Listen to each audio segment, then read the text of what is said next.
ครับสวัสดีสบายดีท่านผู้ชมพบกับเคยนาดีคือเก้าพี่น้อยหลังจากที่มาดำนาเมื่อวานนี้พี่น้อยวันนี้ก็มาดำนาอีกคือเก้าแต่ว่ามื้อนี้เกิดเรื่องที่บ่คาดคิดกับเคยนาดีพี่น้อยก็เลยบ่ได้ลงไถนาก็เลยให้พ่อเฒ่ามาไถช่วยหรือว่ามาไถเปลี่ยนเคยนาดีไถบ่ได้แล้วเจ็บตีนพี่น้อยเดี๋ยวเคยนาดีจะให้เบิ่งว่ามีอย่างนี้โอ้เจ็บสองบ้อนพี่น้องเลยช่วยซ้ำช่วยซ้อนเขาว่าป๊อกเก้าสองเด้งนี่ก็ยังใครได้มีเจ็บสองเด้งพี่น้องเอ้ยตัวนั้นดีกันเลยต้องได้อยู่ดูแลน้องอลิสาอยู่ทั้งเถียงเลยไม่ได้ลงดำนาไม่ได้ไถนาเลยเพื่อสบายดีด้วยลูกเตือนลูกสบายดีเลย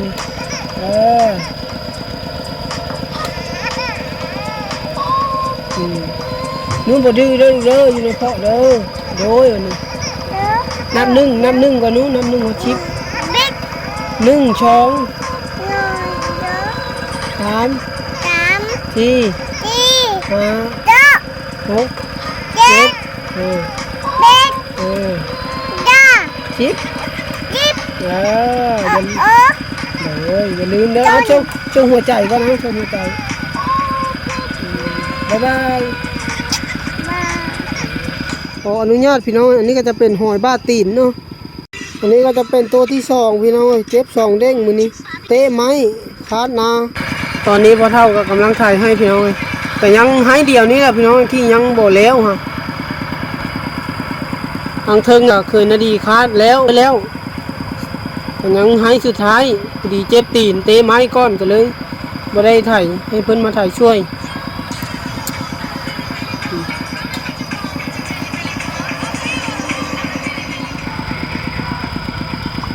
ป้าจ้อยกำลังหาบกาไปดำพี่น้อง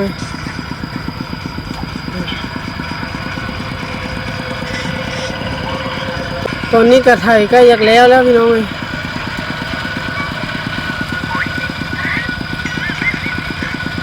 มื้อนี้ได้คนงานอยู่1 คนมาช่วย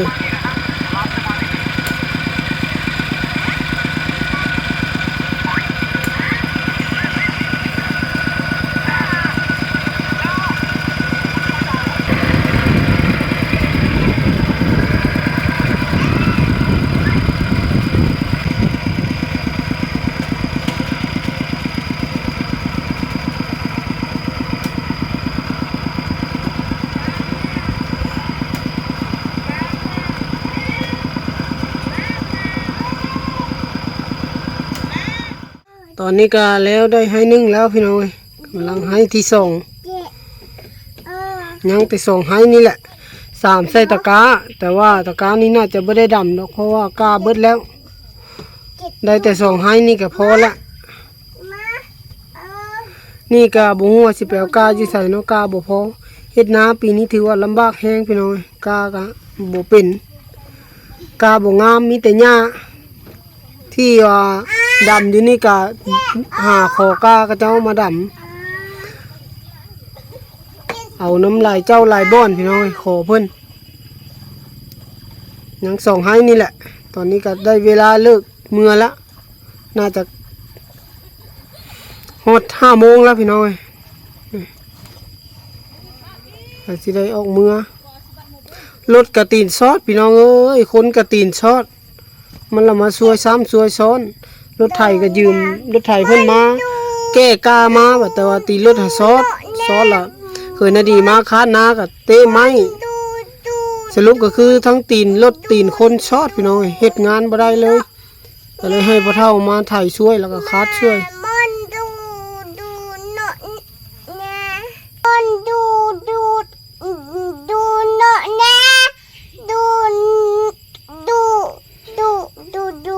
ว้าวอะไรเดี๋ยวนี้ฮึบอกไผลูกว่าบอกไผบอกมนเฮ็ดอะไรบอกมนชื่อเค้กบอกแม่มนชื่อเค้กให้หนูแน่บ่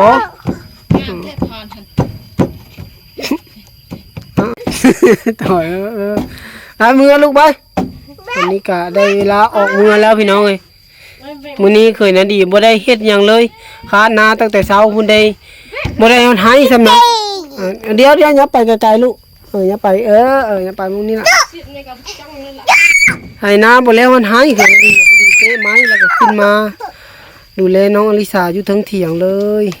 บ่ได้ลงไปดำ แม่มันจูแกะนะ ตอนนี้ก็ได้เวลากลับบ้านแล้วพี่น้องไอ้เมื่อก่อนบ้านนี้อันนี้ก็ค่ำแล้วเป็นเวลา5 โมงแล้วมืดฝนก็กำลังชิมา แม่แกะปลา อืม ปลา มาห้องเพลงก่อนห้องเพลงก่อนนะ หมาหมาหมา เพลงกันเพลงชื่อว่าอะไรนะเอ้ย ห้องเพลงให้พ่อแม่พังเด้อ เมื่อใส่อีกั เอาพี่น้องก็สิได้ออกเดินทางกลับเมื่อก็พี่น้องเคยนะดีกะเจ็บตีนโอ้ยลำบากเองพี่น้อง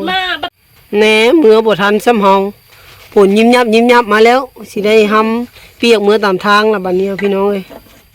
เอาพี่น้องเอ้ยสำหรับ EP นี้ก็สิได้ขอจบไว้ซ้ำนี้เนาะมื้อนี้บ่ได้เฮ็ดเวียกหยังเลยก็ต้องขอโทษขออภัยนำมีแต่กระเจ้าเฮ็ดพอเฮาลงเฮ็ดบ่ได้เจ็บตีนสำหรับคลิปนี้ก็สิได้ขอจบไว้ซ้ำนี้พี่น้องเอ้ยก็ฝากเป็นกำลังใจให้เคยนะดีนะพี่น้องเข้ามาติดตามรับชม